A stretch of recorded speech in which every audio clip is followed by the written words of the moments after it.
donc c'est grâce à cet intérêt que vous avez pour l'ICM qu'en 5 ans, l'ICM est devenu une structure reconnue sur le plan national, bien entendu, et le président de la République était là, ici même, il y a moins de 8 jours, la semaine dernière, pour visiter l'ICM, et car c'est un élément de référence de ce qui peut se faire actuellement dans une fondation privée en lien avec le public. Et c'est l'association des deux qui peut donner, qui peut booster, qui peut donner un supplément à la recherche. Et puis également sur le plan international, car bien entendu, il y a des partenariats très importants qui sont faits avec les États-Unis, avec le Japon, avec l'Australie et avec les grands pays également européens qui s'intéressent à la recherche en neurosciences.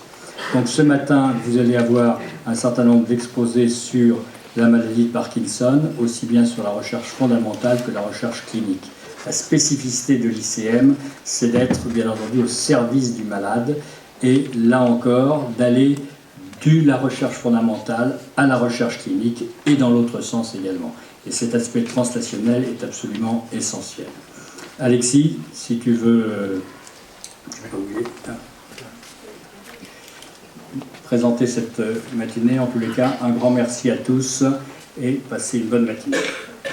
Aujourd'hui, donc, nous sommes ici pour parler de la maladie de Parkinson sous différents aspects, allant de la recherche à la clinique. Et ça s'inscrit dans le cadre de la journée mondiale de la maladie de Parkinson qui a eu lieu il y a quelques jours. Et donc c'est à cette occasion que nous avons souhaité vous réunir pour vous informer des avancées qui sont réalisées dans l'environnement de l'ICM. Et donc, ce qu'on voudrait, c'est vous donner un petit peu le panorama de la recherche effectuée sur le site dans le domaine de cette maladie, avec les intervenants dont vous verrez qu'ils ont des préoccupations différentes, des approches différentes, mais toutes focalisées sur la maladie de Parkinson. Et je crois que c'est vraiment, tel que vous l'a dit Gérard Saillant, c'est vraiment la force de l'Institut de rassembler ici des disciplines extrêmement différentes, à la fois des médecins, des biologistes, mais aussi des physiologistes, voire des informaticiens, des mathématiciens, qui peuvent travailler ensemble et éclairer sous un jour nouveau des pathologies telles que la maladie de Parkinson. La maladie de Parkinson à l'ICM, c'est quelque chose d'important. Ce sont plusieurs équipes impliquées avec le soutien de l'hôpital qui a un centre expert dans le domaine, de nombreux médecins spécialistes et qui a été pionnier dans des différentes approches thérapeutiques. Donc vous allez entendre aujourd'hui et pouvoir échanger avec quelques-uns de nos chercheurs ou cliniciens-chercheurs. D'abord, le professeur Jean-Christophe Corvol, qui est neuropharmacologue, spécialiste clinicien de la maladie de Parkinson et qui s'occupe de notre centre d'investigation clinique. C'est-à-dire qu'au premier étage de l'Institut, il y a des lits, une capacité d'accueil pour des patients qui participent à des protocoles de recherche visant à mieux connaître différentes maladies et à expérimenter de nouvelles thérapeutiques. Et Jean-Christophe Corvol est le responsable de ce centre et il vous parlera de ce qui est réalisé dans ce centre, quels sont les protocoles actuels pour la maladie de Parkinson. Et puis Étienne Hirsch, qui est directeur de recherche au CNRS, vous parlera de son approche plus fondamentale sur la maladie de Parkinson, puisque un de ses objectifs, c'est de trouver des traitements qui soient neuroprotecteurs, donc comment protéger les neurones qui dégénèrent au cours de la maladie de Parkinson, et il étudie également avec son équipe le rôle de l'inflammation dans le cerveau. Est-ce que l'inflammation protège? Est-ce qu'elle est délétère dans le cadre de l'évolution de la maladie de Parkinson? Donc de grandes questions fondamentales qui peuvent aboutir à l'identification de nouvelles cibles pour la maladie et de nouvelles molécules capables d'agir sur ces cibles. Ensuite, Marie-Laure Welter, qui est neurologue, neurophysiologiste, est une spécialiste de la stimulation cérébrale profonde et d'autres aspects de la prise en charge de la maladie de Parkinson. Vous allez entendre son témoignage et ses axes de recherche. Et une de ses particularités, c'est qu'elle dirige aussi un laboratoire commun, laboratoire entre l'ICM et un industriel qui développe des jeux, des serious games, des jeux sérieux qui sont destinés à la rééducation de différents troubles neurologiques. Et elle vous fera part de son expérience avec Alexandra Choukas, qui dirige ce laboratoire commun qui s'appelle Brain Innovation, qui est incubé, qui est ici dans notre incubateur. Et vous montreront comment elles ont développé ensemble, en mettant à la fois les connaissances médicales et puis tout le savoir-faire pour développer des jeux vidéo au service de la rééducation et de la prévention des chutes dans la maladie de Parkinson.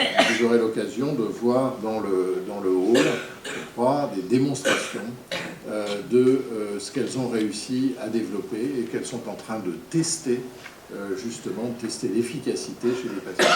Vous voyez la grande diversité des approches et les parcours de chacun.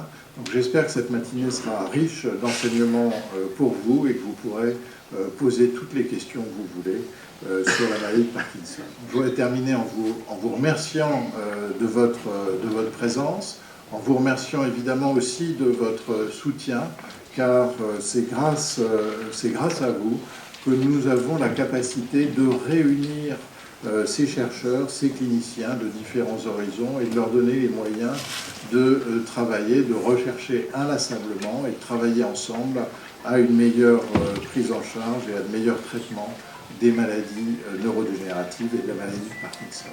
Voilà, je vais donner tout de suite la parole aux intervenants de cette matinée. Je vous remercie encore de votre présence. Bien, bonjour à tous. Merci beaucoup pour cette introduction, messieurs les présidents et directeurs de l'ICM.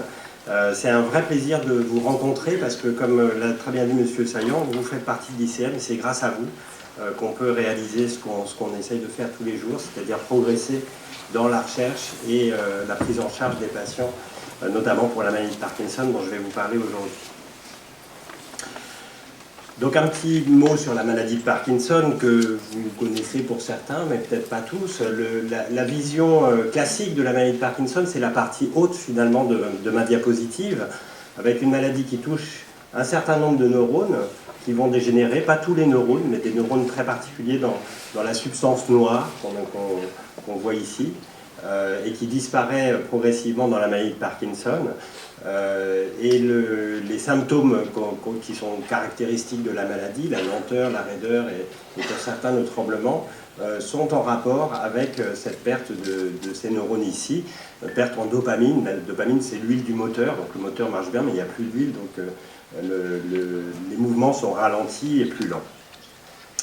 Mais en fait, on sait aujourd'hui que la maladie de Parkinson ne se cantonne pas à ces symptômes moteurs, et ce qui gêne surtout les patients, parce que pour ces symptômes-là, on a quelques médicaments qui permettent de soulager les symptômes, mais par contre, il y a tout un cortège d'autres symptômes qui sont liés à une diffusion des lésions au niveau cérébral, qui ne sont pas présents chez tous les patients, mais qui sont tout de même avec une fréquence assez élevée, des troubles de l'olfaction, des troubles du sommeil, des troubles de l'humeur, des troubles cognitifs, et puis aussi le système nerveux autonome peut être touché avec la constipation. Alors la particularité de ces symptômes-là, c'est qu'ils peuvent apparaître même avant le début de la maladie.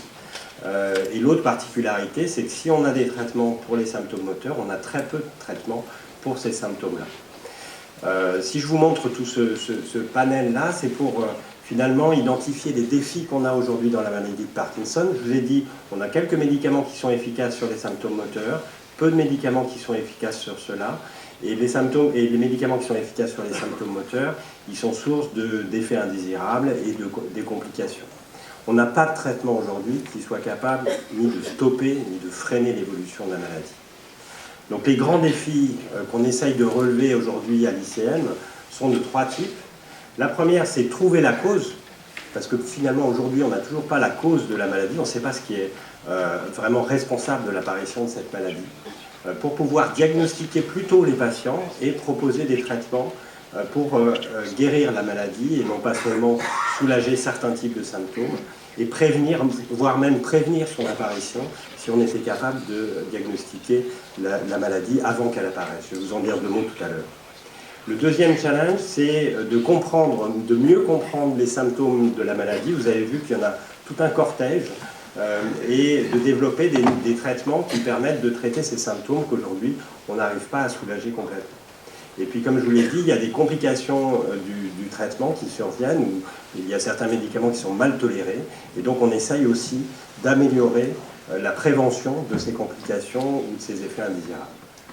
Et puis enfin, et Marie-Laure vous en parlera tout à l'heure également, on est dans une société qui évolue très vite en termes de technologie, et donc on essaye de profiter de cette opportunité de nouveaux outils qui nous sont donnés pour, d'une part, personnaliser le traitement, essayer d'être le plus précis possible et individualiser la prise en charge des patients, et avec comme finalité, bien sûr, d'améliorer la vie de tous les jours.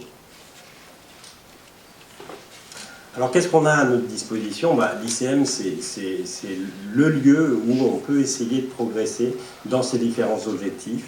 Il est au centre d'un processus qui marche plutôt bien, d'interaction entre la recherche fondamentale et la recherche clinique. Alexis vous a parlé du centre d'investigation clinique. Alors, ce n'est pas que dans le Parkinson, mais il y a 40% des études, et historiquement, le Parkinson est un sujet de recherche, une thématique de recherche très forte sur le site de la Pitié-Salpêtrière et à l'ICM.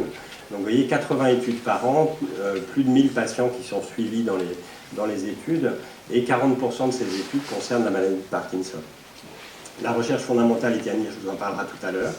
Mais on interagit aussi, on sort en fait de l'ICM, on interagit beaucoup avec la clinique du Parkinson ici, qui est dirigée par Marie Vidaillet, qui est donc un des centres experts Parkinson. On interagit également avec l'incubateur d'entreprises au 2e étage qui descendent de temps en temps nous voir pour essayer de travailler ensemble pour développer des nouveaux outils.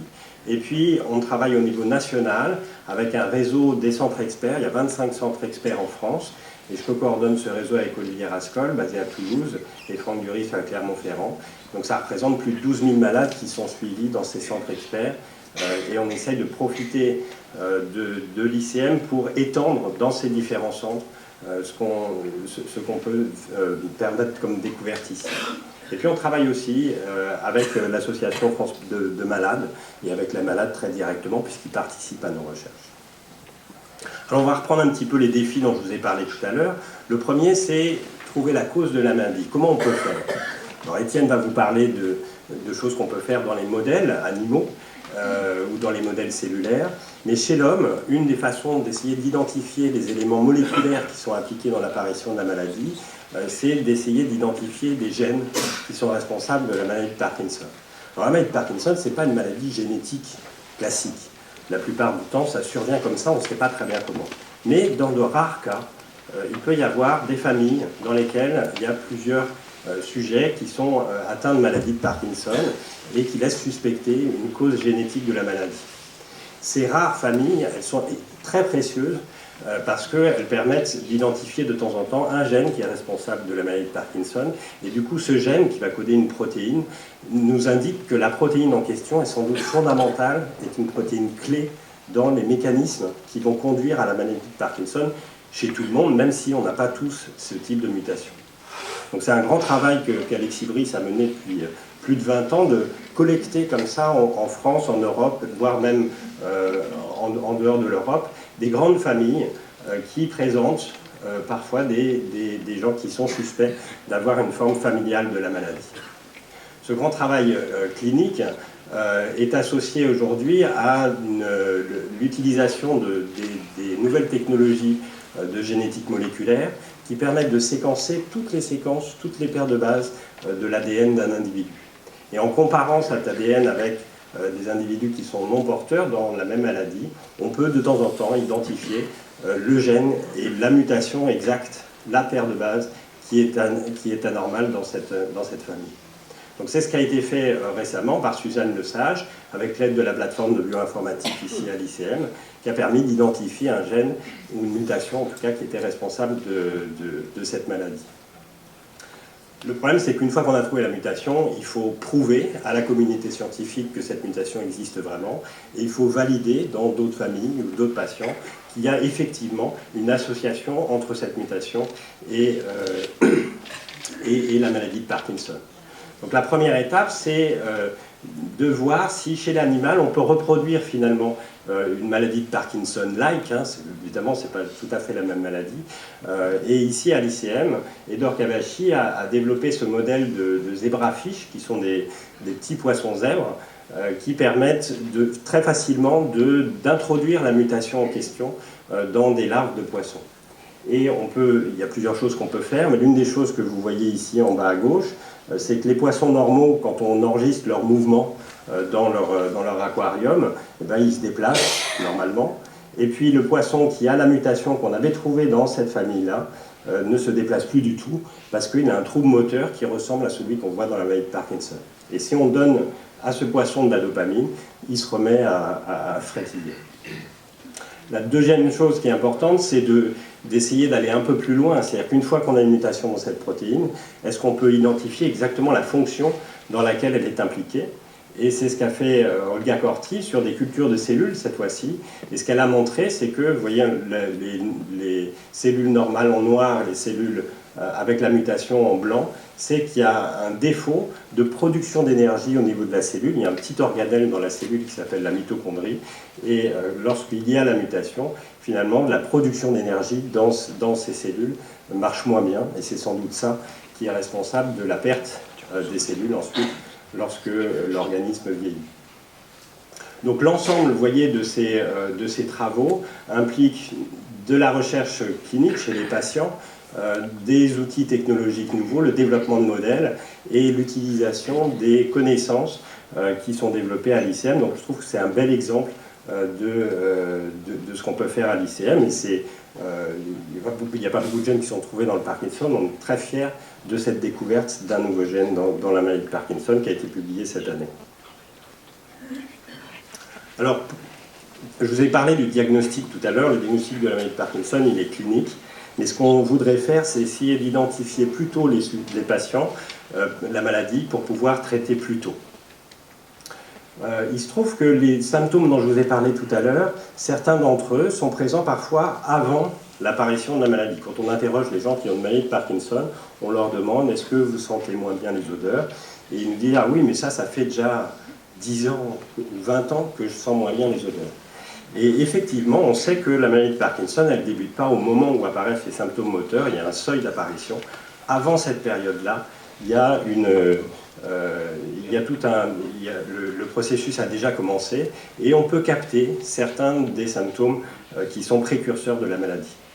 Isabelle Arnufle, ici, en collaboration avec une équipe canadienne qui travaille depuis longtemps sur le sujet, a montré que un de ces symptômes, qui sont certains troubles du sommeil un peu particuliers qu'on peut avoir dans la maladie de Parkinson, sont effectivement précurseurs. Et si on identifie des gens qui ont ce type de troubles, donc des troubles du sommeil pendant les rêves où on a des rêves agités, alors on a tout ça, ne vous inquiétez pas, ce n'est pas parce que vous avez ça que vous allez avoir le Parkinson, c'est vraiment un sous-type de patients très particulier, sans symptômes du Parkinson. Si on les suit au cours du temps, eh bien, au bout d'un certain temps, on a, vous voyez, une forte proportion de ces patients qui vont développer un syndrome parkinsonien. Donc ça, c'est un élément qui permet de penser que la maladie commence sans doute beaucoup plus tôt avant que les symptômes moteurs n'apparaissent. On pense aujourd'hui que c'est entre 5 et 10 ans avant l'apparition des symptômes moteurs. Et c'est l'opportunité pour ces sujets, éventuellement, si on avait des traitements préventifs, de pouvoir être identifiés plus tôt. On peut associer ça avec les marqueurs génétiques qu'on connaît du Parkinson.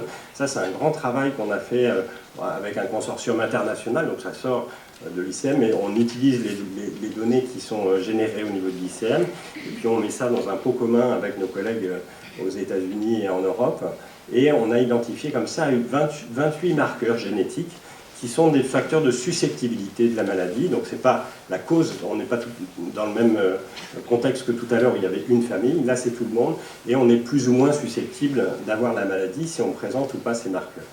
Quand on associe ces marqueurs génétiques avec certains symptômes qui sont connus comme étant précurseurs de la maladie, chez les sujets qui n'ont pas encore le Parkinson, on est capable de prédire, vous voyez, le fait qu'on est ou qu'on va être malade avec une très très grande spécificité. Dans 90% des cas, on ne se trompe pas en fait, et on est capable de dire aujourd'hui si on va avoir ou pas la maladie de Parkinson. Alors ça reste de la recherche, ce n'est pas du tout fait en pratique clinique aujourd'hui, pour deux raisons. La première, c'est que pour l'instant, de toute façon, il n'y a pas de conséquences, c'est-à-dire que ce n'est pas parce qu'on va dire que vous allez avoir la maladie de Parkinson qu'on va pouvoir faire quelque chose. Et puis la deuxième chose, c'est que ces algorithmes de prédiction, ils sont intéressants si on a un très fort risque de développer la maladie, mais peu en population générale. En tout cas, c'est comme ça qu'on évolue vers le diagnostic, c'est-à-dire essayer d'être le plus tôt possible. Alors une fois qu'on a dit ça, qu'est-ce qu'on va faire? Donc ici à l'ICM, la façon dont on se représente la maladie de Parkinson, c'est ça, c'est-à-dire qu'il y a un seuil d'apparition des symptômes, comme je vous ai dit, qui sont les symptômes moteurs classiques de la maladie, mais il y a toute une phase avant qu'on connaît très mal, qui est une zone d'ombre pour nous. Donc on a appelé cette cohorte, on a monté une cohorte de sujets qu'on va suivre comme ça au cours du temps. On a appelé cette cohorte iceberg, parce que nous, ce qu'on veut découvrir, c'est ce qui se passe ici avant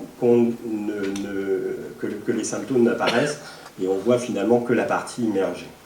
Donc il y a une phase prodromale où il y a certains petits symptômes là dont je vous ai parlé, et puis il y a une phase où il n'y a même aucun symptôme sans doute, qui est le tout début de la maladie qui doit se situer par là. C'est vrai pour les symptômes moteurs, mais c'est vrai aussi pour d'autres types de symptômes qui sont extrêmement gênants pour les patients, les chutes. Et on a aussi cette phase à risque de chute, cette phase prodromale de chute avec une petite instabilité posturale, et puis la phase de chute qui apparaît généralement beaucoup plus tard dans la maladie de Parkinson. Elle n'apparaît pas toujours, elle peut apparaître mais beaucoup plus tard. Et c'est la même chose aussi pour les troubles cognitifs, les troubles de mémoire, qui ne sont pas un symptôme majeur dans le Parkinson, mais qui peuvent survenir effectivement après des années et des années de maladie. Donc pour chacun de ces symptômes-là, vous voyez, on essaie d'identifier les éléments précurseurs et en les suivant dans le temps, et d'autre part des marqueurs qui permettent de les diagnostiquer avant leur apparition pour essayer de les prévenir. Comment on fait ça? On utilise tout le plateau technique de l'ICM, en suivant donc ces cohortes de patients ici au centre d'investigation clinique, et on associe des études du sommeil, puisque je vous ai dit que c'était un des symptômes précurseurs. On associe des études de marche que fait Marie-Laure. C'est pas Prisme d'ailleurs, la plateforme, c'est pas grave. je m'en aperçois. Mais bon, c'est quand même Marie-Laure qui s'occupe de cette plateforme. On peut analyser de façon très fine les troubles de la marche avant que les chutes n'apparaissent. On associe la génétique, bien sûr, et puis on associe aussi des techniques d'imagerie, d'IRM un peu particulières qui permettent de décortiquer la partie, ici vous ne reconnaissez pas un cerveau parce que c'est une toute petite partie du tronc cérébral, là où il y a les neurones dopaminergiques, et vous voyez que l'anatomie est très complexe, mais on est capable avec cette imagerie de mesurer très précisément le volume, voire même le contenu de ces différentes structures. Alors un exemple que je vous donne, c'est Stéphane Muerici qui a notamment fait cette étude avec Marie Vidaillet et qui a montré que cette toute petite structure, ici vous voyez le petit point blanc, c'est ce qu'on appelle le locus subcerebellus. Attention, vous aurez une interrogation à la fin de truc.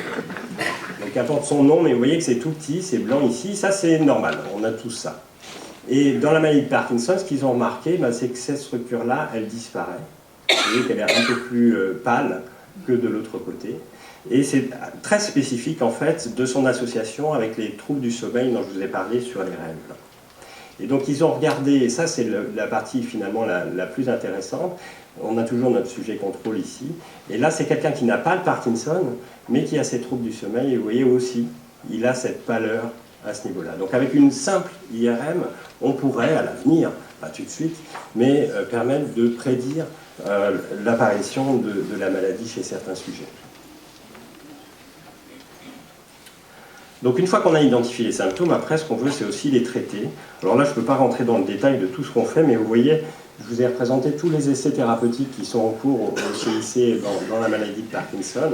Vous voyez qu'il y en a beaucoup. Alors, et surtout ce qui est intéressant, c'est que ça couvre l'ensemble de l'évolution de la maladie. On a des traitements, même qu'on commence avant d'avoir la maladie, On a des traitements au début de la maladie qui essayent de freiner l'évolution de la maladie. Et puis on a des traitements qui s'intéressent plus au stade avancé, notamment la stimulation cérébrale profonde. Donc il n'y a pas que des médicaments. L'autre chose qui est intéressante sur ce graphique, c'est de voir qu'il y a beaucoup de rouge.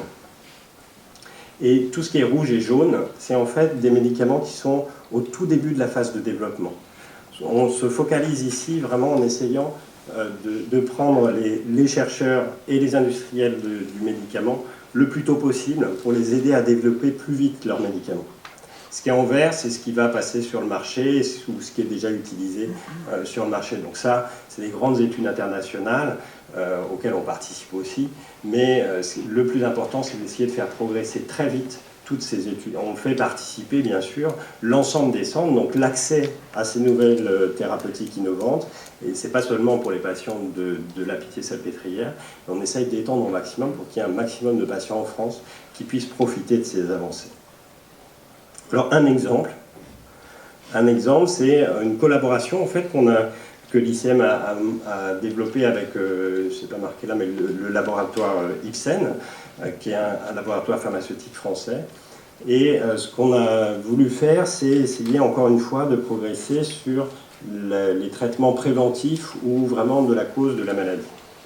Alors je vous ai parlé des gènes tout à l'heure, il y a un gène en particulier qui s'appelle LRRK2, LLRK2, qui est un gène de susceptibilité de la maladie de Parkinson et qui présente dans certains cas des mutations. C'est 1 à 3% des patients parkinsoniens qui présentent cette mutation, avec des fréquences un peu plus élevées dans certaines populations. Ce qui est important de comprendre, c'est que la pénétrance est incomplète de ce gène, c'est-à-dire que si on a la mutation, on ne va pas développer à 100% la maladie. On n'a que 15% de risque de développer la maladie à 80 ans. Donc ce n'est pas parce qu'on est porteur qu'on va forcément développer la maladie. Mais quand même, on est plus à risque de développer la maladie de Parkinson si on est porteur de cette mutation par rapport à la population générale. Le rôle de la protéine qui est codée par ce gène n'est pas très bien connu. On travaille d'ailleurs là-dessus dans l'équipe. Mais ce qu'on sait, c'est que la mutation qui engendre la susceptibilité au Parkinson donne une protéine qui est trop active. La protéine en question, c'est une enzyme et elle marche trop fort. Donc sans doute que le fait que cette enzyme marche trop fort est responsable de la maladie. Donc Ipsen, ce qu'ils ont fait, c'est qu'ils ont développé un médicament qui va bloquer, qui va diminuer l'activité de cette enzyme. C'est pas très compliqué quand on a une enzyme qui marche trop fort de la bloquer finalement. Sur le plan pharmacologique, c'est pas si compliqué que ça. Ce qui est compliqué après, c'est de montrer effectivement qu'elle marche chez l'homme et qu'elle peut améliorer les symptômes dans une maladie. Donc la première étape du développement de la molécule, c'est de faire des travaux chez l'animal. Donc ça, le laboratoire Ipsen l'avait fait. Mais une fois qu'on a fait ça, ce qu'ils voulaient savoir, c'est est-ce que cette protéine, qui a une activité chez la souris, est-ce qu'elle peut aussi avoir une activité vraiment dans la vraie vie chez l'homme et chez les patients qui sont porteurs de cette mutation. Donc ils sont venus nous voir, et ce qu'on a organisé, comme la mutation est rare, 1%, c'est pas beaucoup, on a fait participer quelques centres du réseau Parkinson. On a centralisé à l'ICM l'ensemble des prélèvements sanguins de ces patients à la banque d'ADN et de cellules. On a travaillé avec le laboratoire Ipsen qui est venu ici pour nous aider à mettre au point la technologie de test pour l'activité de cette protéine. Et sur le sang, on n'a pas donné de médicament aux patients, mais sur le sang des patients, on a mis en présence le composé du laboratoire Ipsen et on a regardé si ça permettait de bloquer l'activité de l'enzyme. Ça, on l'a fait chez 10 malades qui avaient la mutation, mais surtout, on l'a fait aussi chez des sujets apparentés à ces malades, dont certains étaient porteurs et d'autres non porteurs de la mutation, mais qui n'avaient pas encore la maladie. Avec toujours cette idée qu'on pourrait traiter les gens pour prévenir l'apparition de la maladie, et pas seulement traiter les sujets qui ont déjà les symptômes. Ce qu'on a trouvé, on était plutôt content, c'est qu'effectivement le traitement il diminue l'activité enzymatique de façon très nette dans le sang des patients lorsqu'on met en présence le médicament. Mais surtout, ce qu'on a vu, c'est que cet effet qu'on voit ici sur l'ensemble de la population, on le retrouve non seulement chez les gens qui sont porteurs de la mutation, avec le numéro bizarre là, G2019S, ça c'est les sujets qui sont porteurs de la mutation, mais on le voit aussi chez les sujets contrôle. Donc il y a vraiment une diminution de l'activité enzymatique chez l'ensemble de la population. Et parmi les porteurs de la mutation, il n'y a pas la diapo ici, c'est vrai que les patients soient malades ou qu'ils n'aient pas les symptômes. Donc on a une molécule qui serait capable de freiner une activité enzymatique trop importante, dont on sait qu'elle est sans doute en rapport avec la survenue de la maladie. Donc ça pose 3 types de nouvelles questions finalement, ou de nouveaux espoirs. 1, l'espoir de prévenir l'apparition de la maladie chez certains sujets. 2, la nécessité de faire le diagnostic le plus précoce. Et surtout, une nouvelle place finalement pour la génétique dans la maladie de Parkinson. La génétique souvent tabou parce qu'on a peur pour la famille et tout. Mais là, en fait, on est dans une approche qui est complètement différente, où le fait d'identifier un facteur de susceptibilité va permettre une opportunité pour un traitement soit curatif, soit préventif. Donc ça replace la génétique dans un contexte assez différent de celui dont on a l'habitude pour le diagnostic notamment. Alors un autre exemple sur les médicaments qui sont existants finalement, donc ceux-là ils existent. Mais je vous ai dit, le problème c'est que il y a des gens qui supportent ou supportent pas ces médicaments. Et donc l'un des objectifs qu'on a ici, c'est d'identifier finalement les facteurs qui vont modifier soit la réponse à ce traitement en termes d'effets indésirables, en termes de réponse, avec des bons et des mauvais répondeurs, et puis en termes de progression de la maladie. L'objectif final étant de pouvoir ajuster les doses sur le plan individuel et de prévenir l'apparition des complications. Alors un exemple de ça, vous savez peut-être, mais les médicaments qu'on utilise dans le Parkinson, ils peuvent donner des troubles du comportement parfois. C'est quand même 15% des patients parkinsoniens qui vont développer des addictions aux jeux, aux achats. Et alors ça existe aussi dans la population générale, hein, l'addiction aux jeux, surtout maintenant les enfants, vous avez vu sur leur téléphone, là, ils jouent en permanence. Mais il y en a qui sont vraiment accros à ça et qui ne peuvent plus du tout s'en détacher. On sait que le fait d'être accro à ces jeux, ça dépend de l'environnement. Si on habite à côté d'un casino, ben on a plus tendance à aller jouer que si on n'y habite pas à côté. Et puis c'est sans doute aussi, on le sait dans la population générale, en rapport avec une susceptibilité génétique, aussi ce trait de caractère-là. Dans le Parkinson, on ajoute un autre élément qui sont les médicaments. Et on sait très bien que les médicaments favorisent l'apparition de ces troubles. Heureusement, ça régresse lorsqu'on arrête les traitements, mais n'empêche que quand on débute le traitement chez un patient, on ne sait pas s'il va ou pas développer ce type de trouble. Alors on prévient, mais des fois c'est trop tard. Donc, ce qu'on a essayé de faire ici, c'est essayer de prédire l'apparition de ces troubles en utilisant des critères cliniques dans une cohorte de patients qui ont été suivis au cours du temps. On leur introduit le traitement, puis on les suit au bout de 3 ans. Et au bout de 3 ans, vous voyez qu'il y a 19% des gens qui présentent des troubles du comportement, alors qu'ils ne sont pas tous pathologiques, hein, mais une tendance à avoir ce trouble du comportement. Et ce qu'on a fait, c'est qu'on a mis dans une machine à calcul les critères cliniques assez simples, hein, l'âge, le sexe, le traitement, la durée de la maladie, et puis 14 gènes qu'on avait identifiés, nous, comme étant des candidats de susceptibilité à la maladie. On a mis ça dans une machine calcul.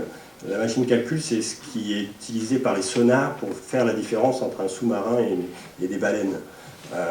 Et bien ça marche pas si mal finalement, et dans 90% des cas, presque 90% des cas, on arrive à identifier les patients avant qu'ils développent le trouble, avec une bonne prédiction, quand on associe les critères cliniques et les critères génétiques. Quand on n'a que la clinique, c'est pas très bon, hein, c'est la courbe rouge ici, et la courbe bleue, vous voyez, elle est un peu plus décalée par là-bas, et ça c'est une bonne prédiction finalement de ces troubles. Donc ça reste à valider, mais ce serait l'occasion de pouvoir ajuster finalement le traitement en fonction des facteurs de prédisposition des gens. Dernière chose que je voulais vous montrer, c'était les big data. Vous avez déjà entendu parler des big data, c'est la mode là en ce moment. Qu'est-ce que c'est que les big data? Les big data, c'est la capacité aujourd'hui de recueillir tout un tas d'informations, qu'elles soient à partir des données des patients qu'on peut rentrer sur des smartphones, à partir d'objets connectés qui mesurent nos nombres de pas ou notre activité. Mais ici à l'ICM, on inclut aussi les données scientifiques, notamment d'imagerie ou d'électrophysiologie, et puis les données médicales avec l'information sur l'ensemble des symptômes. Tout ça, c'est un nombre de données absolument faramineux sur laquelle le défi, finalement, aujourd'hui, c'est de pouvoir extraire de l'ensemble de cette information l'information pertinente. Donc les avancées qu'on a pour l'instant fait dans cet objectif à l'ICM, c'est deux choses. La première, c'est de développer une base de données nationale avec le réseau NSPAC dont je vous ai parlé tout à l'heure, les 25 centres experts qu'on coordonne ici, cette base de données, où on a fait un dossier unique pour toute la France, pour tous les centres, et on va pouvoir recueillir les données des patients. Bien sûr, l'accès à ces données est très réglementé, et pour la recherche, ce sera totalement anonymisé, mais c'est un progrès immense de savoir qu'on peut en France pouvoir recueillir les données pour l'ensemble des patients de manière homogène. Voilà, donc ça c'est une initiative qui est du réseau avec l'INSERM et le ministère de la Santé. Ça fait partie des objectifs aussi du plan maladie neurodégénérative du ministère. Et puis la deuxième chose, c'est qu'on développe actuellement avec une petite start-up de l'ICM, Adscientam, qui se trouve au 2e étage, un système de recueil de données sur smartphone qui permet aux patients et aux médecins de mieux suivre la maladie dans un contexte écologique, c'est-à-dire chez eux. Quand on voit les patients à l'hôpital, ils sont dans un certain état, mais dans la maladie de Parkinson, ça fluctue beaucoup, et on ne peut pas savoir ce qui se passe à domicile. Et donc ça, ce sera le moyen de savoir exactement ce qui se passe à domicile pour ensuite pouvoir adapter correctement le traitement. Je passe là-dessus. Donc en conclusion, vous voyez que l'approche qu'on a en recherche clinique, elle est très translationnelle, de la recherche vers la clinique, comme disait M. Saillant tout à l'heure, et vice-versa. Le partenariat, je pense, avec les industriels du médicament et les startups de l'ICM est essentiel et une des particularités qu'on a ici pour pouvoir aider à un transfert rapide vers la clinique et une médecine personnalisée et participative, puisque les patients, vous voyez, participent directement à l'entrée des données sur leur maladie. Donc je voulais remercier, vous voyez qu'il y a plein de gens à remercier, mais je voudrais remercier surtout l'équipe d'Alexis Brice qui permet toutes les équipes génétiques, toutes les études génétiques, l'équipe de Marie Vidaillet et Stéphane Nuerici pour l'imagerie, Marie qui dirige aussi la clinique du Parkinson, le réseau des centres experts, les différentes plateformes de l'ICM, et puis nos collaborateurs bien sûr, et puis vous voyez j'ai mis merci aux donateurs ici pour l'ICM, parce que je pense que en grande partie tout ce qu'on peut faire ici, encore une fois, c'est grâce à vous. Et je termine sur la dernière diapo qui est souvent une question qu'on me pose, comment est-ce qu'on peut participer directement à ces recherches? C'est possible, désolé il manque le A ici. Il y a notamment un site internet qui a été développé par un de nos centres experts à Bordeaux en collaboration avec la Michael J. Fox Foundation qui est une fondation américaine pour le Parkinson et sur lesquelles va être recensé l'ensemble des études qui se fait dans le Parkinson et on peut s'inscrire en tant que patient de manière anonyme et être contacté s'il y a des études qui concernent le cas particulier et inversement pour les centres investigateurs rentrer les données dans le site pour pouvoir donner l'information de ce qui se fait partout. Et puis sinon, vous pouvez nous contacter directement, bien sûr.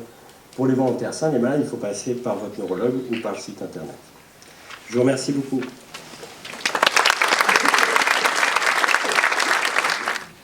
En ce qui concerne les médicaments, est-ce que vous faites des études sur les façons d'ingérer ou de mettre les médicaments? Je pensais, exemple, au patch. Absolument. On a le médicament le plus connu pour le Parkinson, c'est la L-Dopa, la levodopa, qui est le précurseur de la dopamine. Et ce précurseur, il s'administre par voie orale. Et là, on va débuter cette année 2 études avec une administration sous-cutanée. Donc, ce n'est pas exactement un patch, mais une administration sous-cutanée du médicament. Pour avoir l'intérêt, c'est que ça permet d'avoir une stimulation plus continue du système dopaminergique. Quand on prend un comprimé, ça fait des pics comme ça, et puis il faut le prendre plusieurs fois par jour. Alors que quand on a une administration en patch ou en pompe, c'est plus continu, donc c'est plus physiologique. Mesdames et messieurs, bonjour. Ça fait vraiment plaisir de voir une telle assemblée. Cet auditorium est rarement rempli comme ça et je crois que c'est très important pour nous, les chercheurs, de pouvoir partager avec vous tout ce qui est fait ici dans cet institut sur la maladie de Parkinson. Donc ce que je vais essayer de faire pendant cette petite demi-heure, c'est vous faire un état des lieux de ce que nous faisons dans mon équipe et plus généralement sur les nouvelles pistes thérapeutiques pour la maladie de Parkinson. Alors je pense que vous l'aurez compris de par ce que vous a présenté Jean-Christophe Corvol, que la maladie de Parkinson est une maladie neurodégénérative qui est caractérisée par la mort de neurones qui sont dans cette région du cerveau, hein, c'est en bas du cerveau, et que l'on appelle la substance noire. Alors, la substance est noire parce que vous voyez que cette zone-là est noirâtre, et cette couleur est juste due au fait que dans ces neurones, il y a de la mélanine. C'est comme la mélanine cutanée, hein, qui lorsque vous allez au soleil va vous donner le bronzage. Là, ce sont des neurones qui font de la mélanine, c'est de la neuromélanine. Et chez les patients atteints de maladie de Parkinson, eh bien, vous voyez que dans cette même zone, il y a une disparition de cette coloration. C'est simplement le signe que ces neurones disparaissent, ils dégénèrent progressivement au cours de la maladie. Et ces neurones utilisent un messager chimique, c'est ce qu'on appelle un neurotransmetteur. Hein. Les neurones sont comme nous, ils parlent les uns avec les autres. Moi, je vous parle le français. D'autres personnes vont parler l'anglais ou l'allemand. Les neurones, c'est pareil. Ils ont différents messagers chimiques. Et là, le messager chimique des neurones qui meurent dans la maladie de Parkinson, c'est ce qu'on appelle la dopamine. Et la mort de ces neurones entraîne une diminution des concentrations de dopamine dans le cerveau des malades. Et c'est cette diminution des concentrations de dopamine qui est à l'origine des symptômes. Alors, sur cette base-là, depuis maintenant une quarantaine d'années, on peut corriger les symptômes.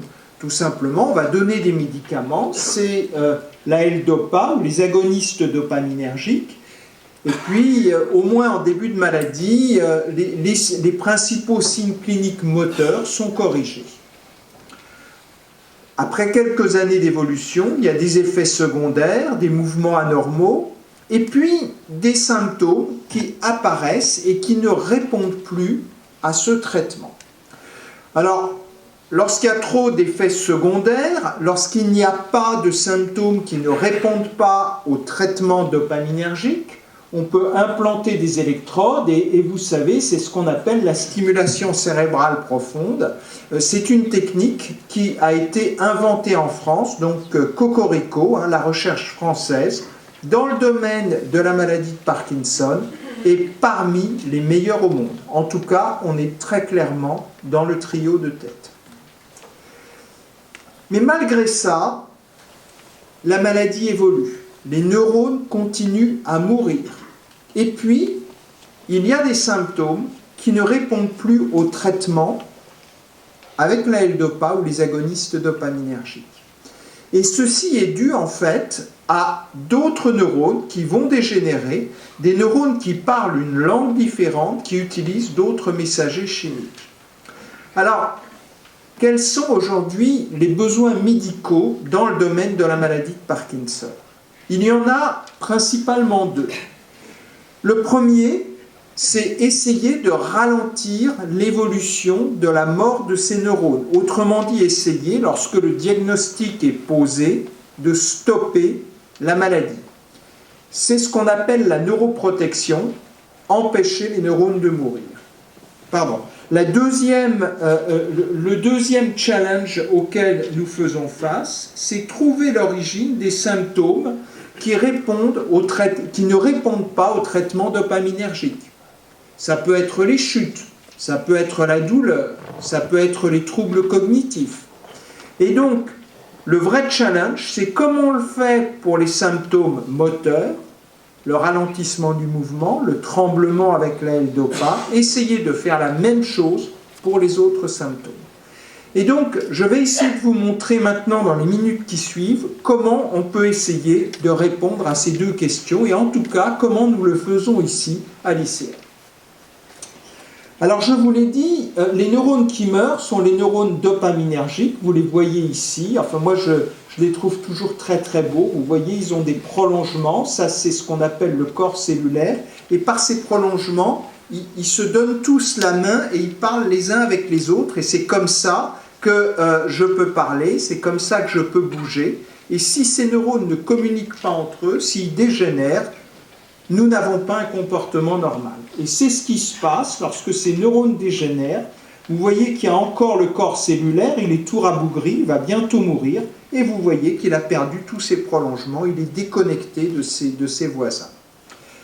Alors, le challenge pour les chercheurs, c'est d'essayer de comprendre ce qui se passe au cours de cette mort cellulaire.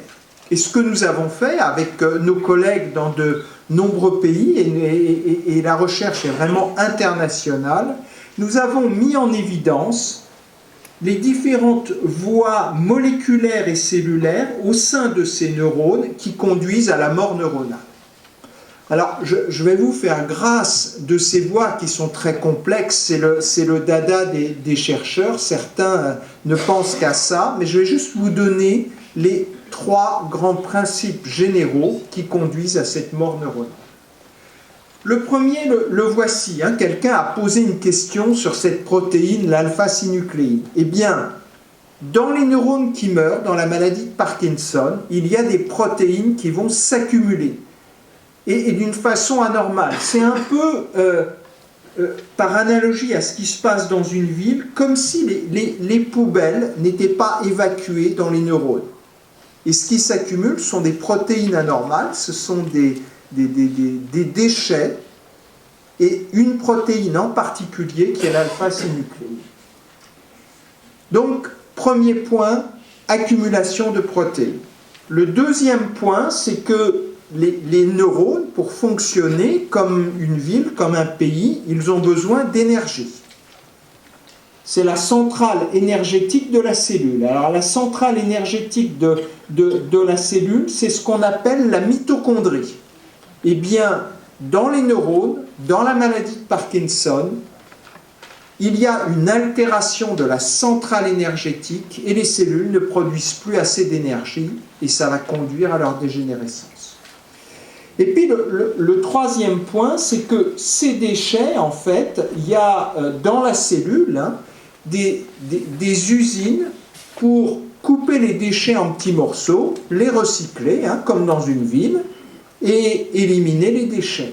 Eh bien, là aussi, l'usine qui va détruire les composants cellulaires qui vont s'accumuler est en grève et on n'arrive plus à éliminer les déchets.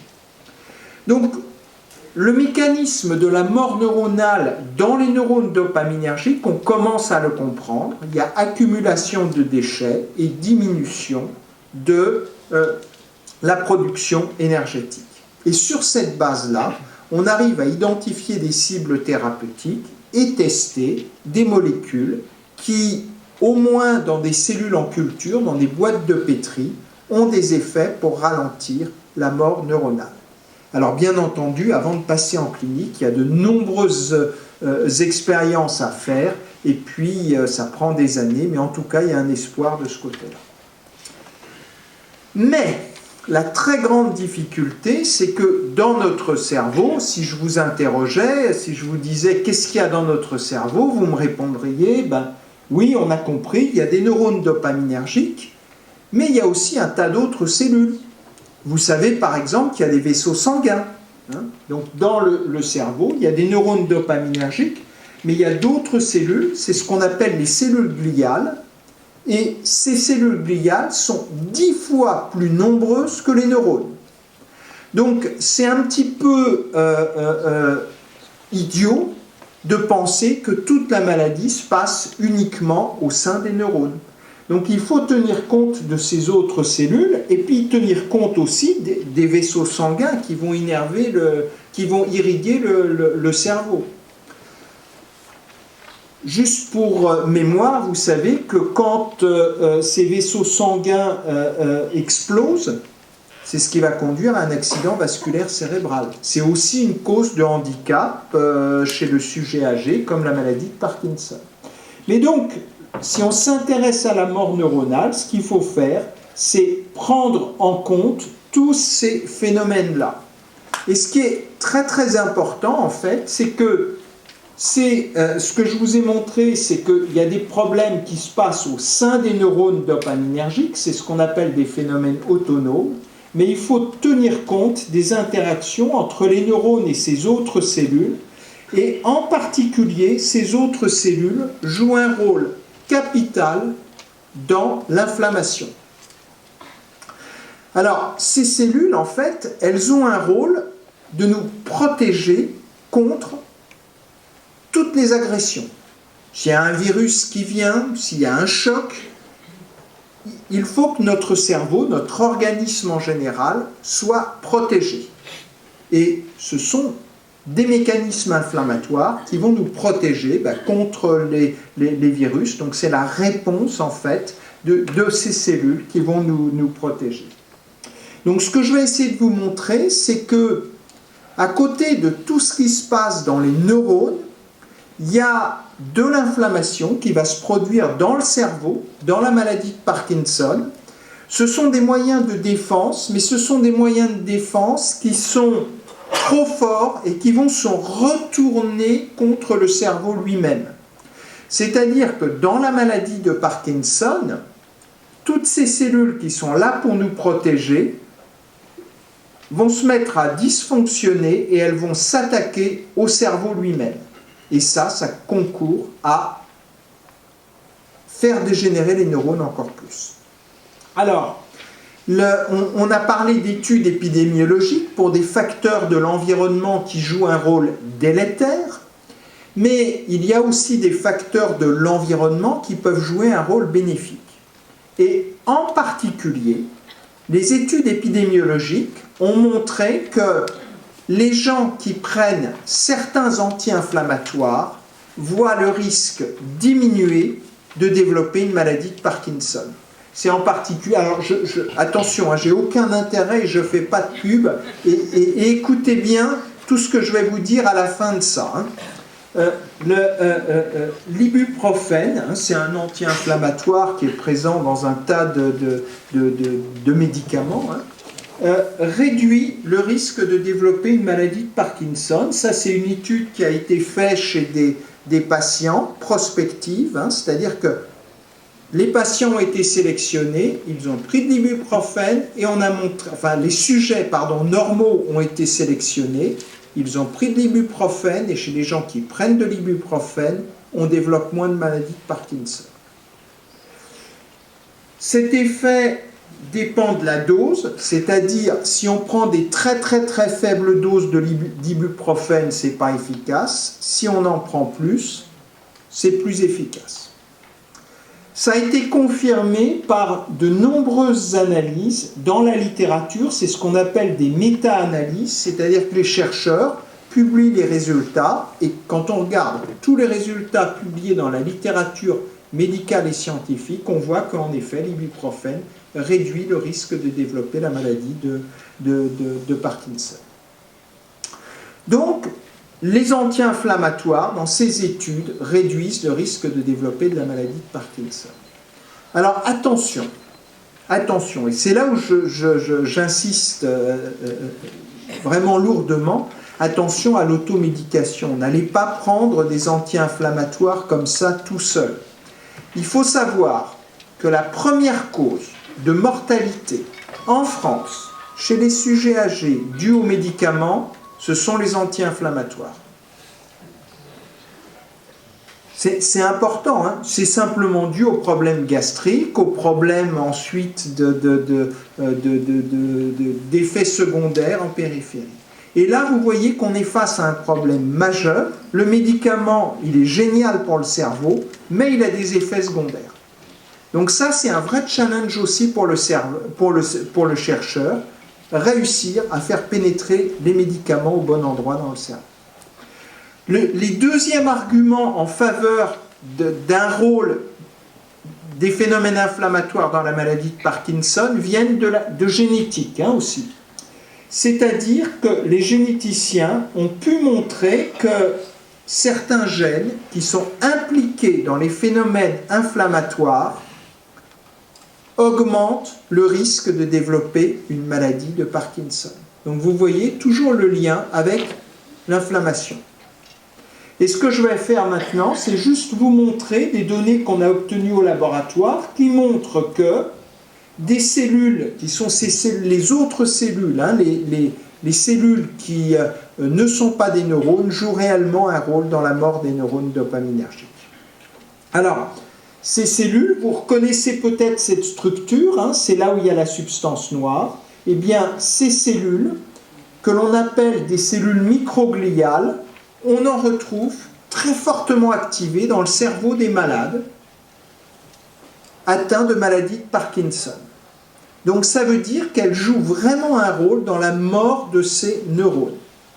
Alors, ce qu'on fait pour déterminer vraiment le rôle de ces cellules, savoir si elles jouent un rôle dans la mort neuronale, on prend des petites souris de laboratoire, on leur injecte un produit qui les rend parkinsoniennes et on les traite avec des anti-inflammatoires.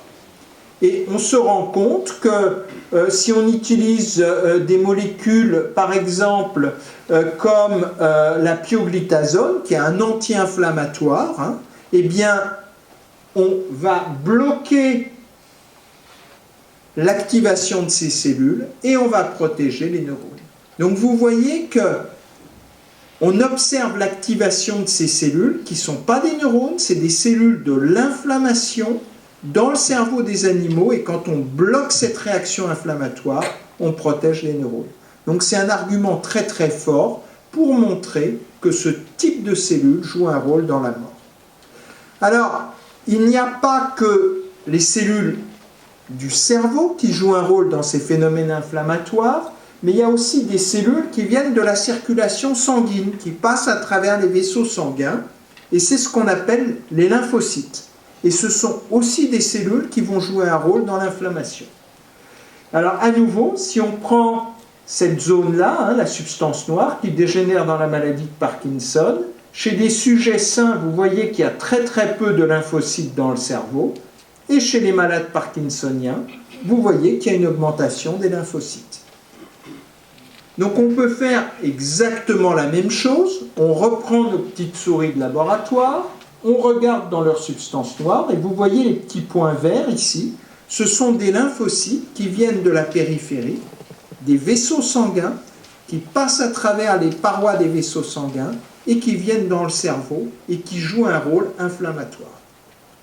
Donc vous les voyez ici, hein, elles sont toutes belles, elles sont vertes et rouges, ce sont des très très belles cellules. Et ce qu'on peut faire, c'est à nouveau, on reprend nos souris de laboratoire, donc ça c'est une souris normale, ça c'est une souris parkinsonienne, donc vous voyez qu'elle a perdu des neurones dopaminergiques, hein, elle est vraiment malade, hein, c'est un vrai modèle de maladie de Parkinson.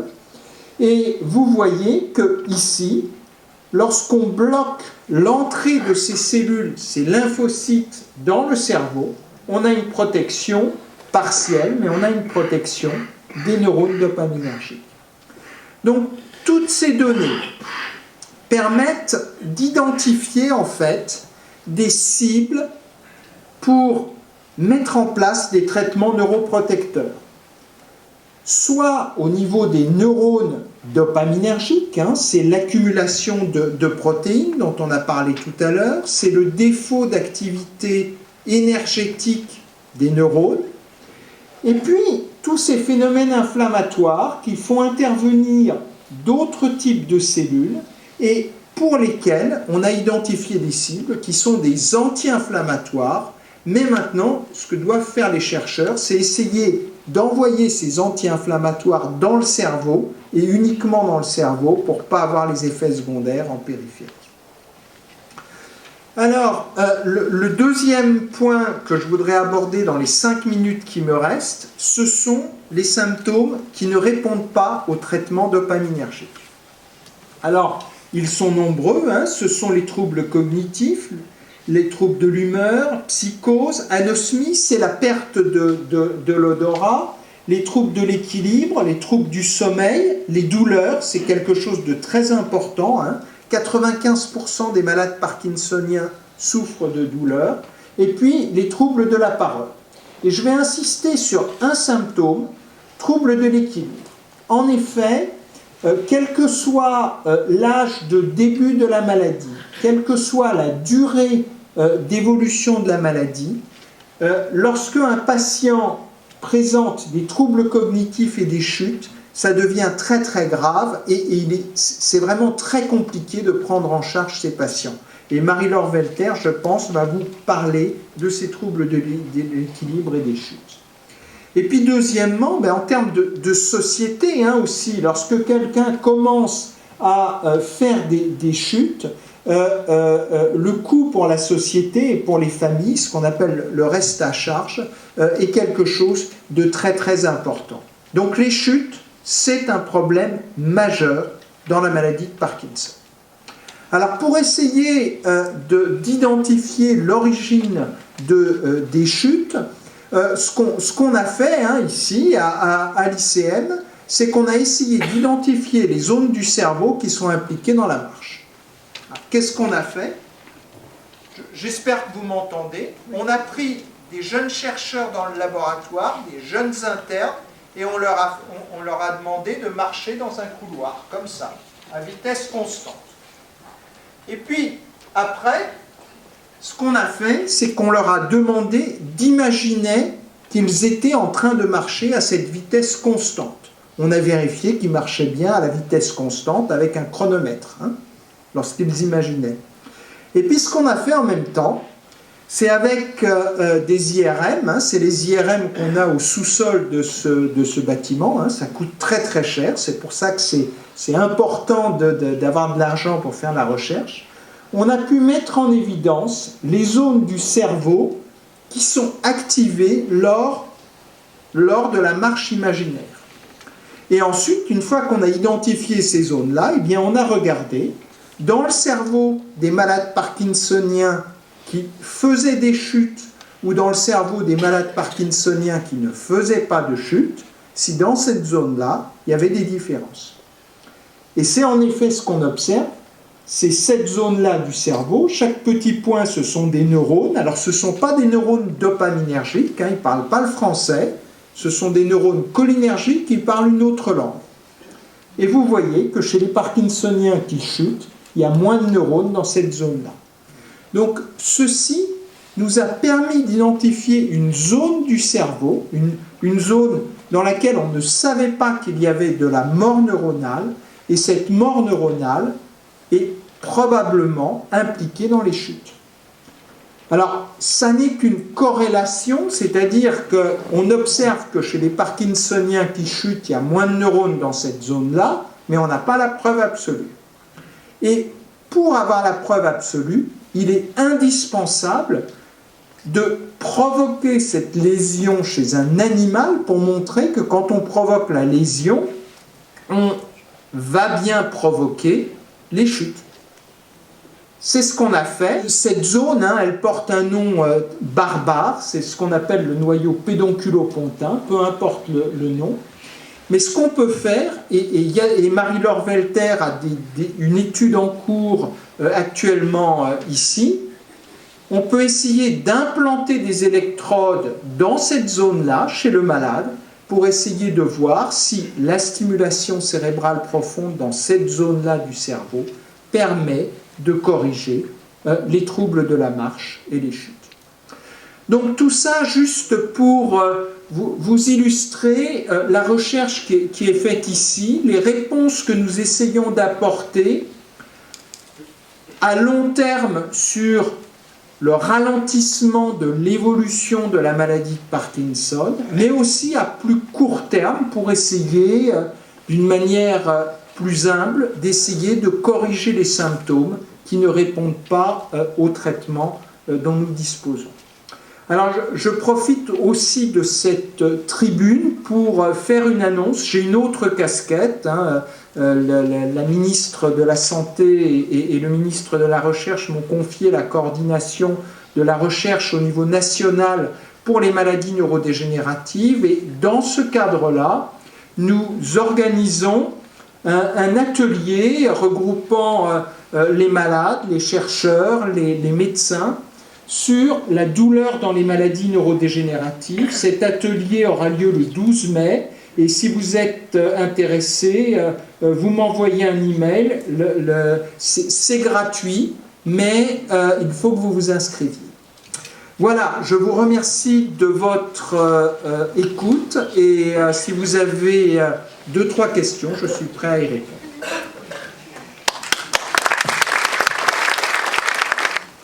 Je voulais poser la question tout à l'heure, je ne sais pas si maintenant elle est appropriée.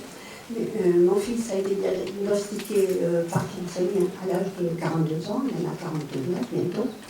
Et je voulais savoir, il a toujours eu des troubles de sommeil. Et dès bébé, dès les premiers mois, il a été carrément dopé au Téralène.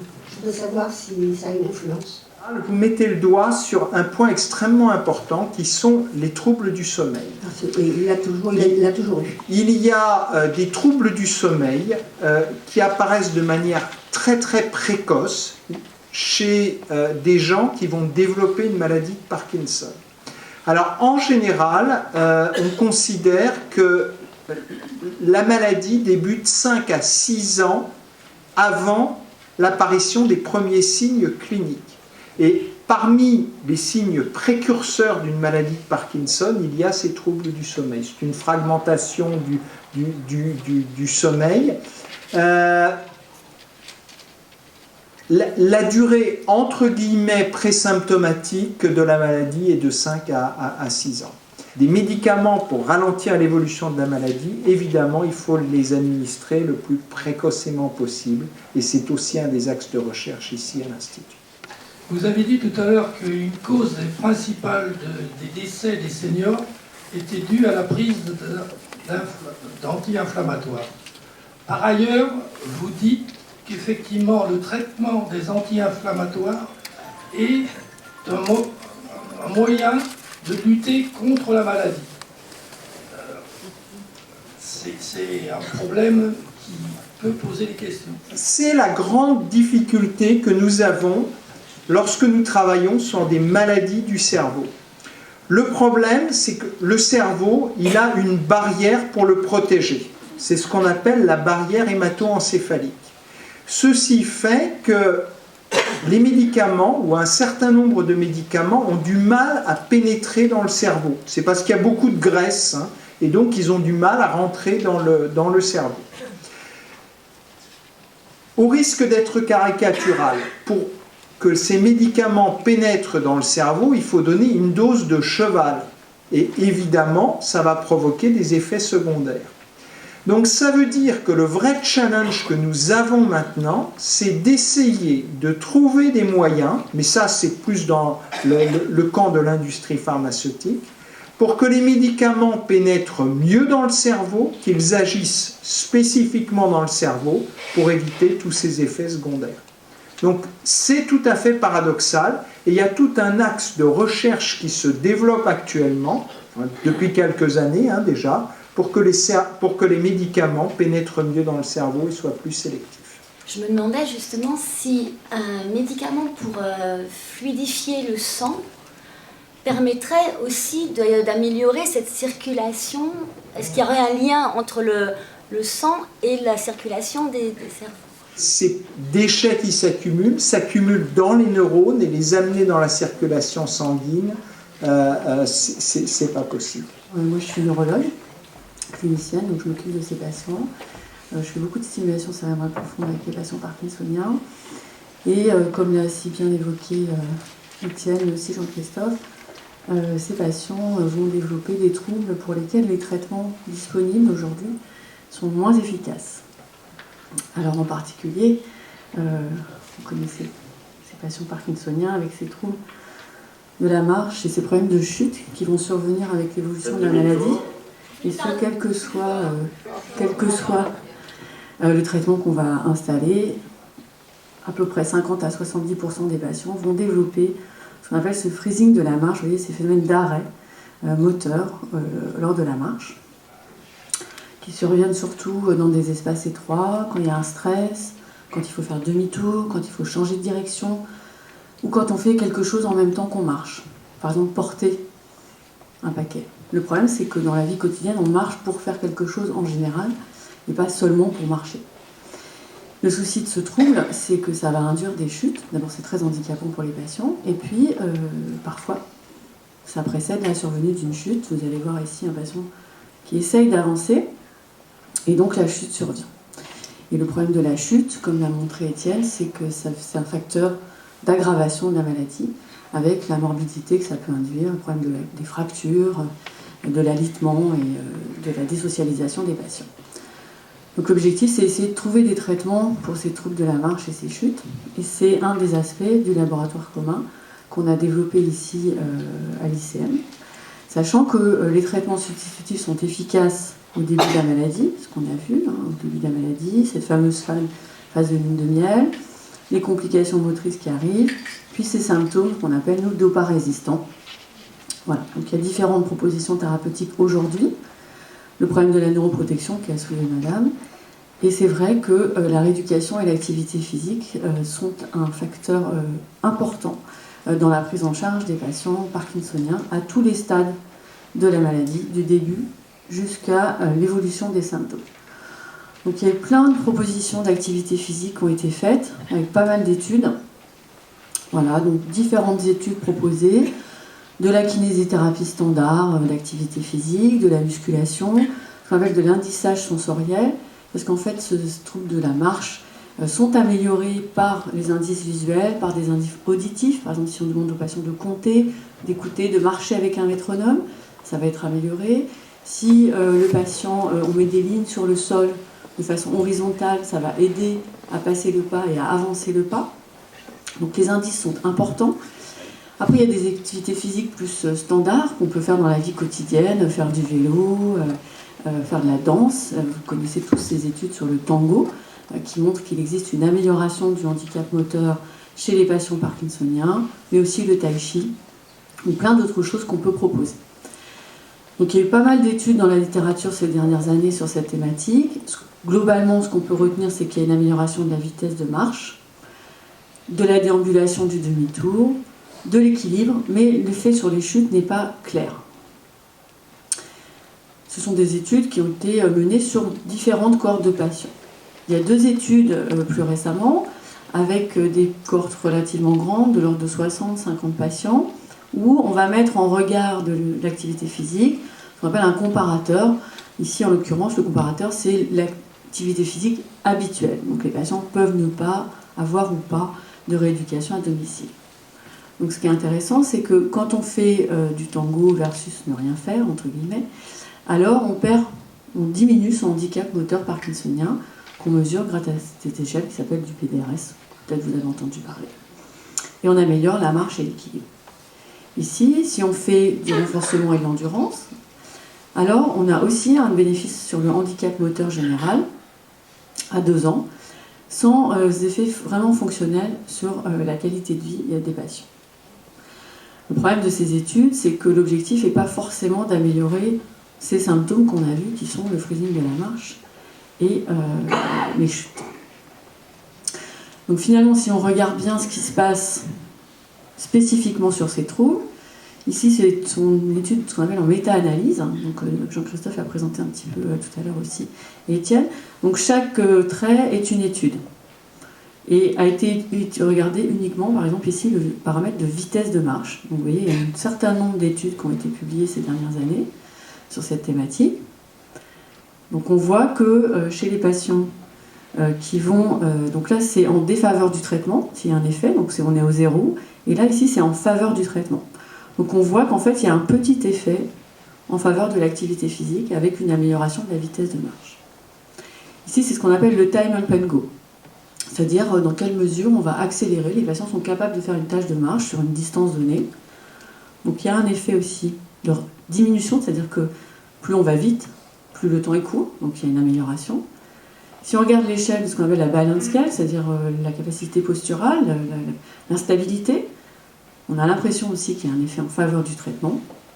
Et si on regarde l'effet sur le handicap moteur, il y a aussi peut-être un effet en faveur du traitement.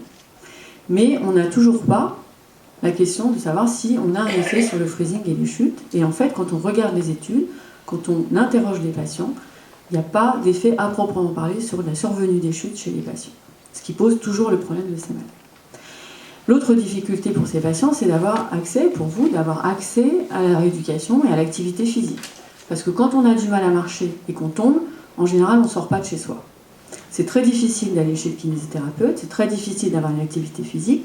Et aussi, la difficulté, c'est de faire venir un kinésithérapeute à la maison et qui puisse apporter les outils nécessaires et utiles à la rééducation de ces troubles qui sont quand même relativement spécifiques.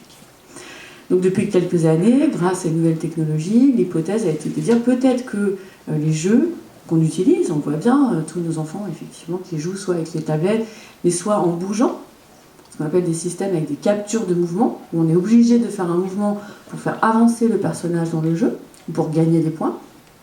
Comment ces traitements, comment ces outils de jeu numérique pourraient peut-être nous aider à faire de l'activité physique chez nos patients et de façon adaptée. C'est l'objectif du laboratoire commun ici. Donc depuis quelques années, il y a plusieurs études qui restent relativement modestes ici. J'ai mis 7 études, j'ai trouvé 7 études dans la littérature, voilà, qui concernent en général 10 à 40 patients. Ce sont des évaluations en ouvert. Parfois, il y a des comparateurs, c'est des sujets sains ou la prise en charge habituelle. Ce sont en général des patients quand même qui sont peu évolués dans les études. C'est-à-dire, ici, je vous ai mis ce qu'on appelle le stade de Eunéard.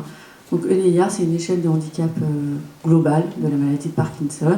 Donc jusqu'à 2, c'est qu'on n'a pas de trouble de l'équilibre. Donc c'est des patients qui sont peu évolués.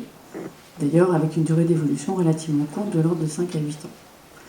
Donc le principe, c'est d'utiliser la Wii. Donc c'est une petite plateforme, on a des manettes dans la main, on a le jeu vidéo sur l'écran télé.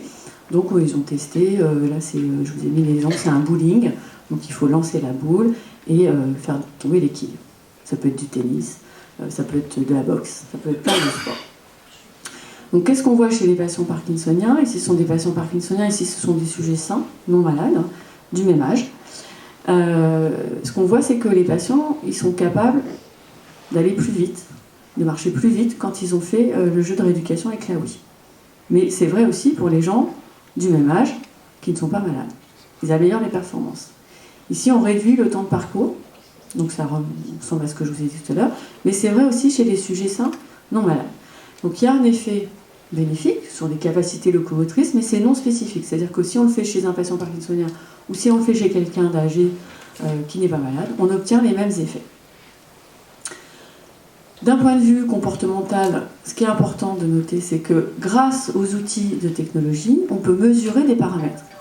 C'est-à-dire que quand le patient est en train de jouer, le système de jeu enregistre des paramètres, ce qu'on appelle online, alors qu'il est en train de jouer. Et à la fin d'une séance, on peut regarder quelle a été la performance du patient. Est-ce qu'il a bougé plus vite, plus souvent? Est-ce qu'il a gagné plus souvent l'objectif? Donc on voit que quand on fait jouer les patients, au fur et à mesure des séances, ils vont améliorer leur performance. Et ça se ressent ici, c'est une étude sur quelques patients, dans leurs activités de la vie quotidienne. Donc c'est une échelle de handicap. Ici c'est plus sévère, ici on va mieux. Donc on voit que quand on fait les jeux, chez les patients parkinsoniens, mais aussi chez les sujets sains du même âge, on améliore ses activités de la vie quotidienne et on améliore ses capacités posturales. Donc on peut dire que la rééducation par la Wii améliore la marche, l'équilibre et les activités de la vie quotidienne chez les patients, mais aussi chez des sujets sains. Et vous noterez d'ailleurs qu'il y a peu de différence au départ entre les patients et les sujets sains, ce qui fait référence au fait que ce sont des malades qui sont peu sévèrement touchés qui ont été inclus dans ces études. L'autre chose, ils ont regardé les fonctions intellectuelles, et en fait, sur le plan intellectuel, il y a aussi une amélioration des performances. Donc ça donne des outils pour penser que, effectivement, ça peut être bénéfique chez nos patients, mais là, ici, ça concerne les patients peu sévères. Et nous, ce qui nous intéresse, ici, au laboratoire commun et dans l'Institut, c'est de traiter ces problèmes de troubles de la marche et de chute des patients parkinsoniens.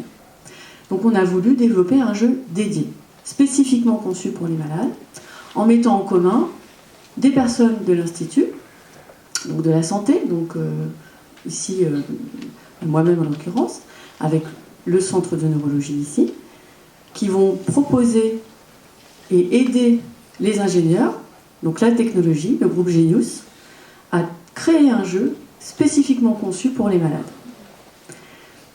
On a travaillé une année, on a listé tout ce qu'on voulait mettre dans le jeu, tout ce que la littérature nous disait par rapport à ce qu'il faut mettre dans un jeu comme activité physique pour les patients parkinsoniens, donc les grands mouvements rapides, je vous rappelle que Il y a une attitude en flexion, donc il faut ouvrir, aller vite, grand.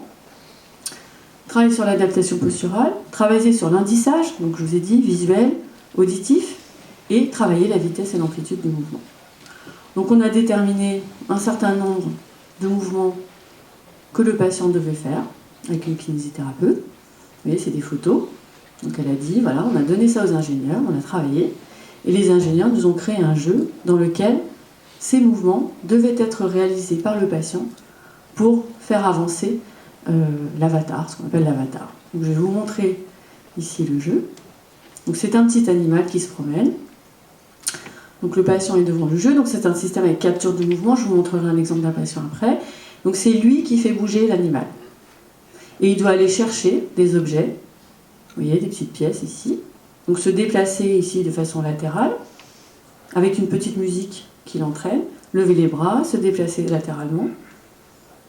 On a un autre environnement où il est dans une mine, où là il doit faire la même chose, mais avec des mouvements en plus. En particulier, il doit se baisser, parce qu'il y a par moments des barres au-dessus de lui, et continuer à se déplacer.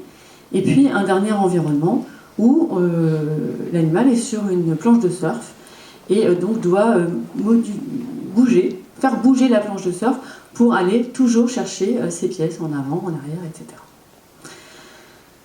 Donc ce programme a été lauréat d'un programme laboratoire commun de l'Agence nationale de la recherche. Il a été aussi lauréat du concours mondial d'innovation, ce qui nous a permis de financer une première étude chez 10 patients, donc ce qu'on appelle une étude pilote, une étude de faisabilité. Et donc on s'est intéressé ici à des patients qui souffraient de freezing de la marche sévère et de chute, et qui étaient pour l'instant en dehors des ressources thérapeutiques, puisque ce sont des patients qui ont déjà été traités, qui sont à plus de 15 ans d'évolution et qui sont déjà opérés d'une stimulation cérébrale profonde et qui, malgré ces traitements, gardent ces difficultés à la marche et à l'équilibre. Donc le design de l'étude, le voilà. Donc on fait une évaluation avant. On commence des séances, donc 18 séances de rééducation. Les patients doivent venir 2-3 fois par semaine à l'ICM, ici, faire les séances avec le kinésithérapeute. On fait une évaluation au milieu des séances. On refait une évaluation à la fin de la dernière séance, juste après la dernière séance, et on refait une évaluation 3 mois plus tard pour évaluer s'il existe un effet qui va durer dans le temps, ou si l'effet n'existe que pendant que les sujets font les séances. Donc on fait une évaluation clinique fine, avec vraiment le focus sur les problèmes de marche d'équilibre, et ici on a l'avantage d'avoir une plateforme d'analyse du mouvement. Je vous ai fait une petite photo ici de notre salle, et on va pouvoir étudier très finement ce qui se passe au niveau de la marche, du contrôle de la marche et du contrôle de l'équilibre. Donc on a des petits capteurs sur les patients et vous voyez, on est capable de reconstituer en 3 dimensions les mouvements des sujets, voilà, comme on fait dans les films d'animation. C'est le même principe. Le sujet a des mires posées sur le corps et grâce à un logiciel, on va reconstituer en 3 dimensions. Et puis on va pouvoir mesurer des paramètres de vitesse, de longueur de pas, de stabilité posturale. Donc on a prévu de faire 10 patients, on a inclus déjà 7 patients. Donc je vais vous montrer les résultats préliminaires des 7 patients qui ont terminé les 18 séances. Il reste 3 patients qui vont commencer une session à partir de mai, donc on devrait avoir les résultats définitifs à l'automne. Donc si on regarde d'un point de vue du handicap moteur, donc vous avez les patients avant, ici après la 18e séance d'entraînement, pardon. Et puis il y a 2 patients qui ont fini, qui ont fait 3 mois plus tard. Donc ce qu'on voit, c'est qu'en fait, c'est des patients qui ont un handicap moteur plus sévère que ceux que je vous ai présentés avant, et qu'en fait, 18 séances d'entraînement, d'un point de vue général du handicap moteur, donc rigidité, akinésie, tremblement, il n'y a pas d'effet notable. Il y a peut-être 1-2 patients ici qui ont une petite amélioration. Et si on regarde spécifiquement les troubles de la marche et de l'équilibre, tous les patients sauf un présentent une amélioration significative à l'examen clinique, avec une amélioration de la marche, de l'équilibre, mais probablement avec moins d'effets 3 mois après la dernière séance. Si on regarde spécifiquement ce qui nous intéresse, le problème du freezing de la marche et des chutes, donc on a des questionnaires qu'on fait passer aux patients, et quand on regarde le Freezing of Gait questionnaire, qui est une échelle validée pour l'évaluation de ce trouble chez les patients parkinsoniens, tous les patients, excepté un, s'améliorent de façon vraiment significative sur cette échelle. C'est-à-dire qu'on a une réduction de l'ordre de 45% du freezing de la marche après 18 séances d'entraînement. Et si on regarde l'autre trouble, qui sont les chutes et la peur de tomber, qui sont inhérentes à la survenue des chutes, on voit, alors là c'est l'inverse, c'est-à-dire que plus c'est haut, mieux on est, qu'avec les séances, les patients ont plus confiance en eux, retrouvent leur confiance dans la marche et donc vont s'autoriser à marcher, vont s'autoriser à sortir de la maison pour faire des choses. L'autre point important, c'était de voir comment c'est accepté, comment ce type d'outil thérapeutique est perçu par les patients. Est-ce que c'est difficile à faire? Parce que c'est très important que le malade puisse s'approprier ce traitement, puisque ce qu'on voudrait, c'est qu'il puisse se rééduquer par lui-même, in fine. Donc c'est bien accepté de façon générale. Donc là, c'est 4 patients au fur et à mesure des séances. Donc au début, il y en a qui sont plus ou moins, qui trouvent ça plus ou moins bien, et puis finalement, à la fin, ils sont tous plutôt contents. Et l'intérêt et la satisfaction. Donc je vais vous montrer un patient qui avait fini l'étude, c'est notre premier patient. Voilà. On avait fait une petite émission avec lui, qui va bien expliquer quels sont pour lui les bénéfices. Et vous allez le voir en train de faire la séance de rééducation ici. Pardon, excusez-moi. Voilà. On met le son et on est là. Autopamine. Dans ce jeu, grâce à une caméra infrarouge qui enregistre ses mouvements, Didier incarne une petite taupe sportive qui doit récolter un maximum de pièces en évitant les obstacles mis sur sa route. Pour ce faire, il est incité à travailler certains mouvements qui vont l'aider à lutter contre ses problèmes moteurs. On a le bras gauche, il y a des mouvements sur le côté, des mouvements des bras amples, parce que dans la maladie de Parkinson, les gens font moins de mouvements amples. Il y a des mouvements de flexion, où les gens doivent se baisser pour passer sous l'obstacle. Donc ça fait travailler au niveau des membres inférieurs, c'est une phénomène de flexion-extension. Et puis il y a des mouvements au niveau du bassin, vraiment qui sont centrés sur l'équilibre. La capacité du sujet à rétablir son équilibre et à le contrôler. Au début, il faut se faire l'environnement, mais une fois qu'on a intégré l'espace, on sent le bénéfice. De séance en séance. Ceci étant, rester 1 heure concentré, c'est pas évident. Un exercice difficile, mais apparemment, les jeux thérapeutiques, cela fonctionne. Alors, ce qui est sûr, c'est que en 20 séances réparties sur 4 semaines, une fois rentré chez moi, je n'ai pas chuté une seule fois.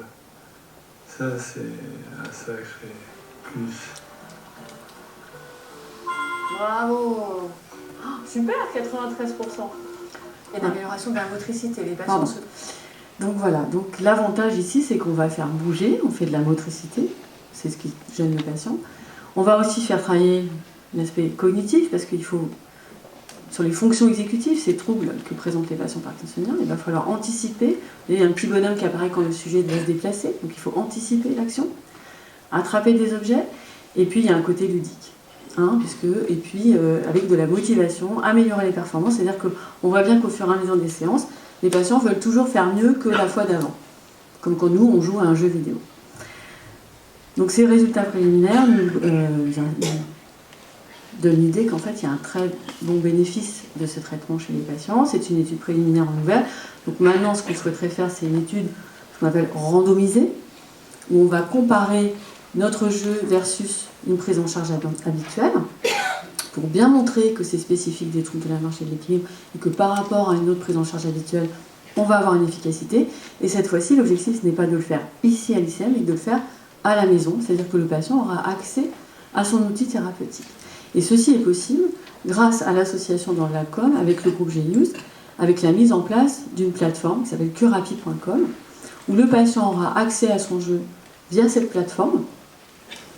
Et nous, on va pouvoir suivre l'évolution du patient au fur et à mesure des séances, c'est-à-dire savoir combien de temps il a joué, quel jour, la vitesse, comment il a été performant sur le jeu, pour pouvoir nous-mêmes adapter le jeu au malade.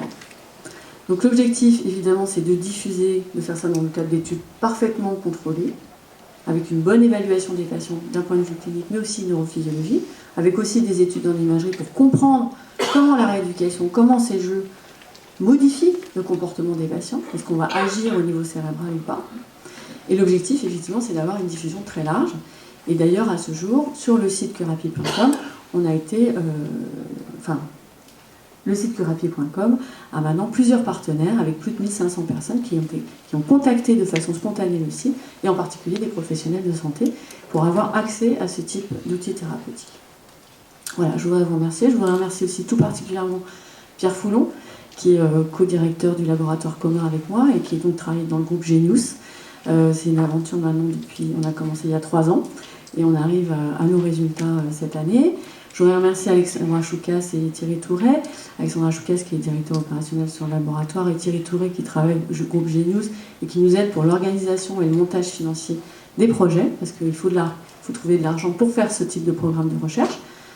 Et puis enfin, Diana, qui est actuellement kinésithérapeute dans le laboratoire commun et qui s'occupe avec pleine de motivation des patients, et je l'en remercie.